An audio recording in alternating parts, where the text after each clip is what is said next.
ole masain helai hmuhnawm zawng te kan lalpa Isu Krista mingin chibai kan bu masadu chewa alawm ka ti khop maya tin ka phulo ka tia achan chu helai hmuna voinin ma fak zai manga Pathian rong bol na kan ei ve thei tur hi achana wawin ka hria Isu awang chop ning ka hria ka zai ngai thachak an tamlo mai thei min hrian tamlo mai thei TV lama te ni mo media hmang in mo milar ka ni lova maro chu hei voinia ama sain lom thunga seidino pakhat po one vision media hi chemical tang hian an tile thapot maila hemi hmang hian in Pathianin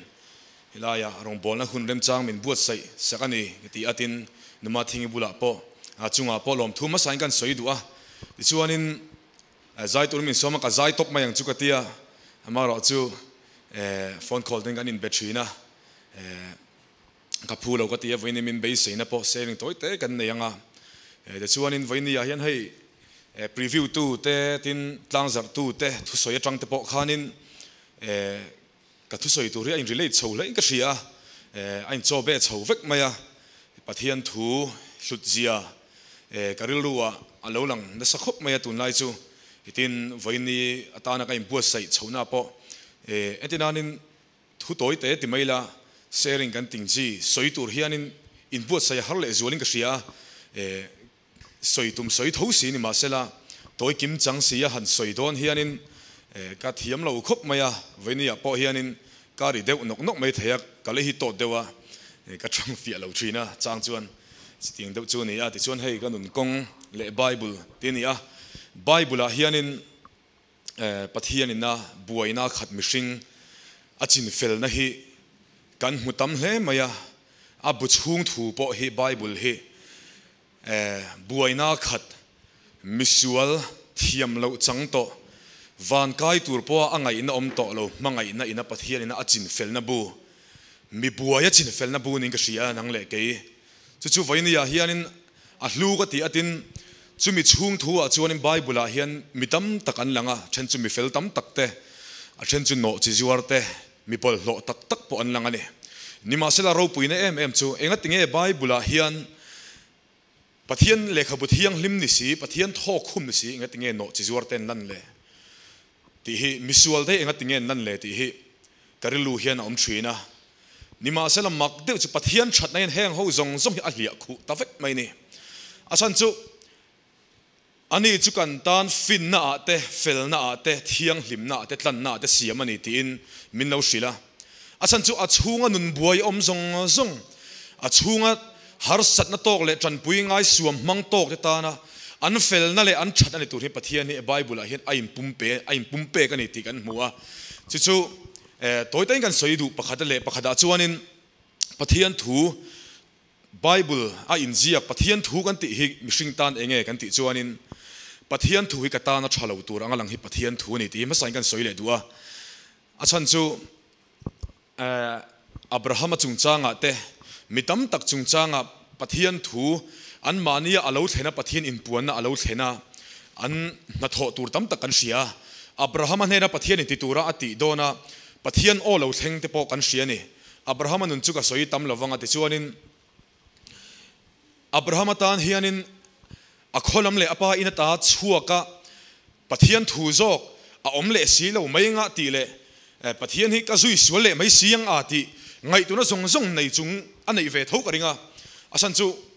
robot ani lova ngai tu na nei du thana nei Pathian na siam ani wangin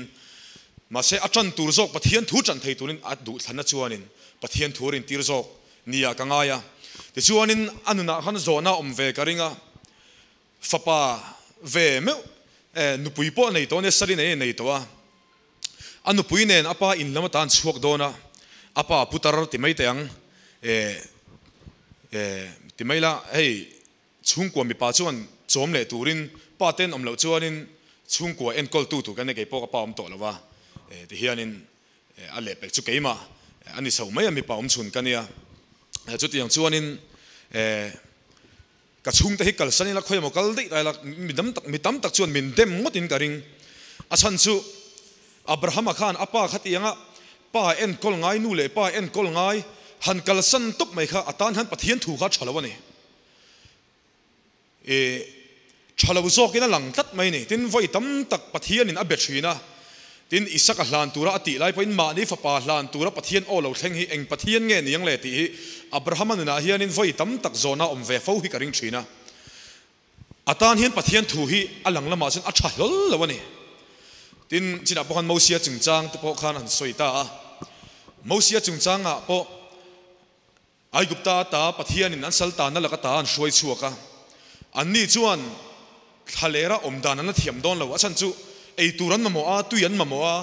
thalera tu yom ngai lo ram sanun na tur khopin ramsa ten ei turan nei bi lo ramsan om thei ngai lo chuwang chuanin thalera ei tur om lo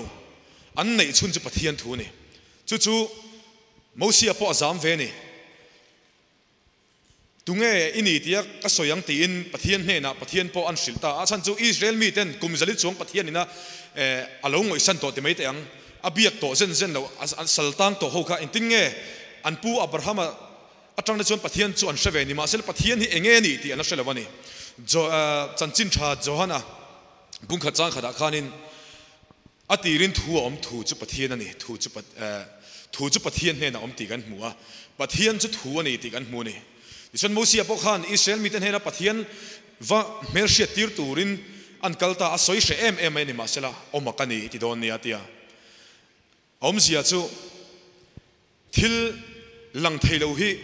om lo tin mishing chon kan soi thuina alan lo chon om lo ni ma bau kan tia ni ma sela anni mu thei khoi thei ring tur chi Israel mi te tan chuan lang lo chu om lo an ti mai dona om lo zu yan thei don lo ni ma sela lan lo wanga om lo ni ve lo ti mai te ang ka soi thim lo ka tong kam thim nan tlin chi lo kalan lo wang te mu thei lo ka om wang hin ka om lo ti na ni lo kal lang lo mai la thu hian ka om ani ti hi iwa soi don ni om ka ni om zong om ma po om to ka ni i mu thei om ma a i mu thei siam tu om hi ka ni ti hi iwa soi don ni a ti hi mosia hne na Pathian in ati tum ni ber ka sia ati chuanin tu man Pathian thu hi thalo zo ka an hriat lai te ai gupta sabel ten ngaya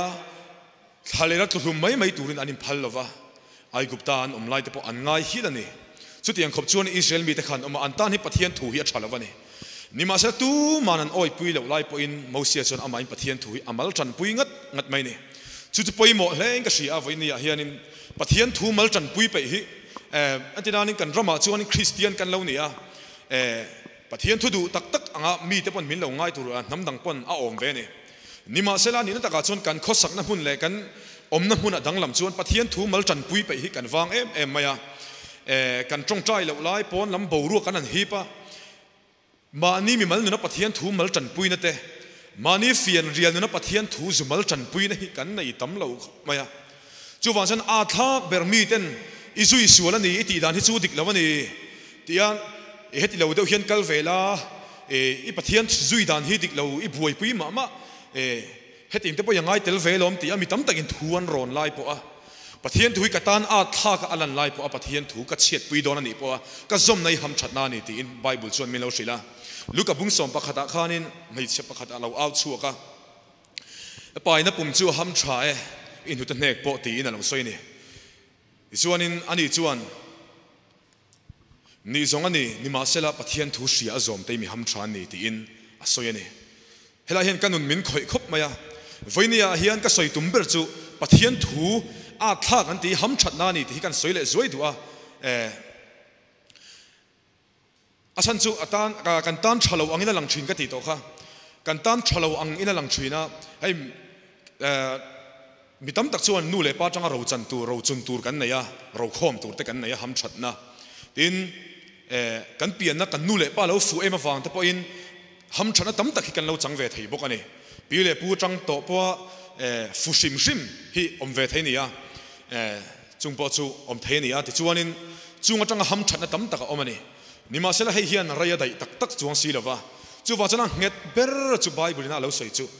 Pathian thu sia zom te mi ham tha ni ti ya chong cha hi a tha ti na ham thatna lo om lova chong cha ya hin ham thatna oma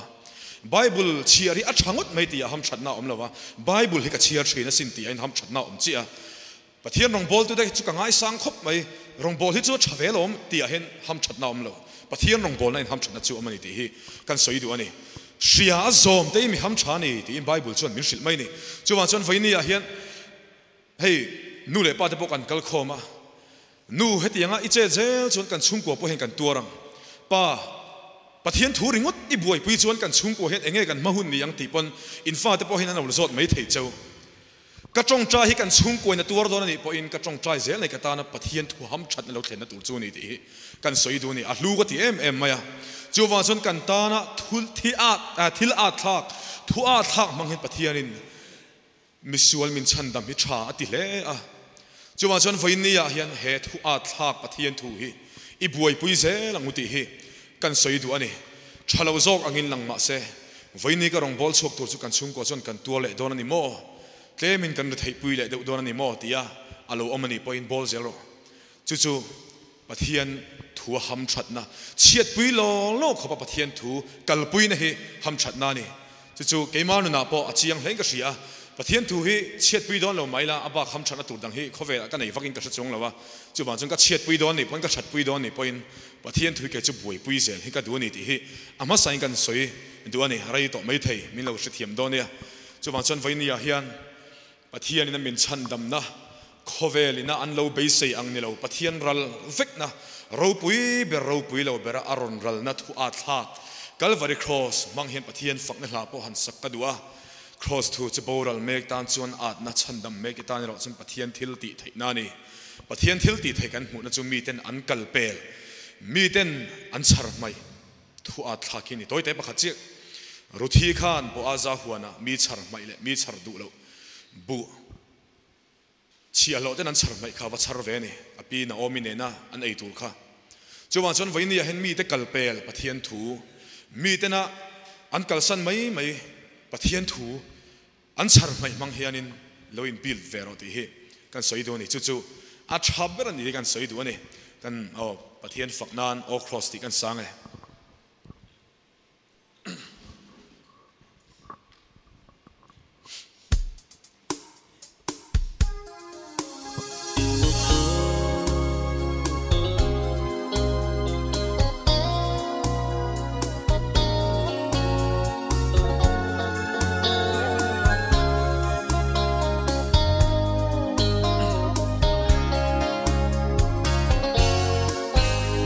Cross thu chu boral mek tan chuan at na chandam fa te tan Pathian thil ti thei na o cross mi den musi thin ma se min choi sang tu ka chuang sel fo vang che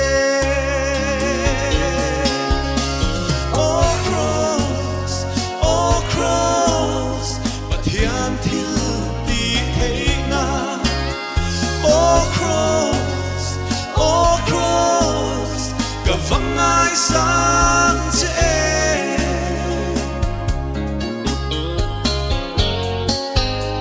an che dong thing Krista thi na chu ka thi na a lal ban min puan sakta adam mi shin na chu lip tha sang ngay chuan min ti boral ta si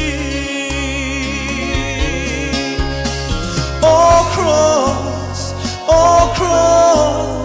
Pathian thil ti thei na oh cross ka vang ai sang che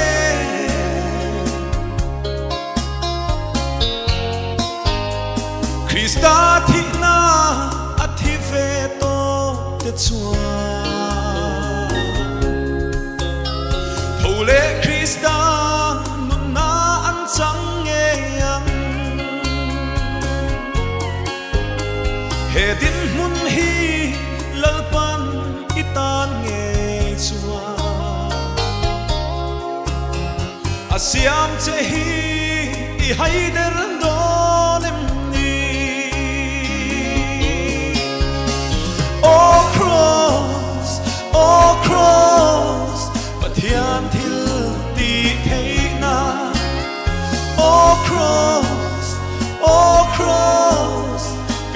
ngai sang che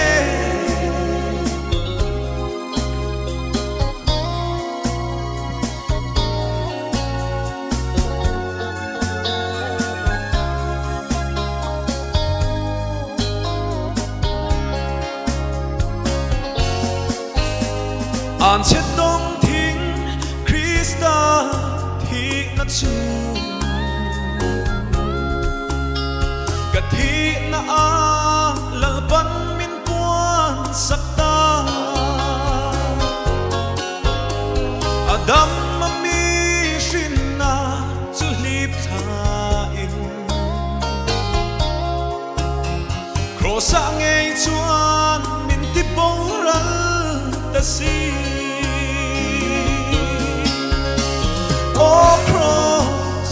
Oh Kraws, Pathian thil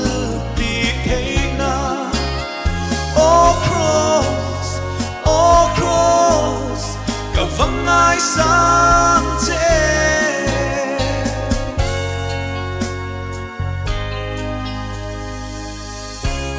Thu kan soi tele, afak lang ang saktelal pan kan zatan mal somnose.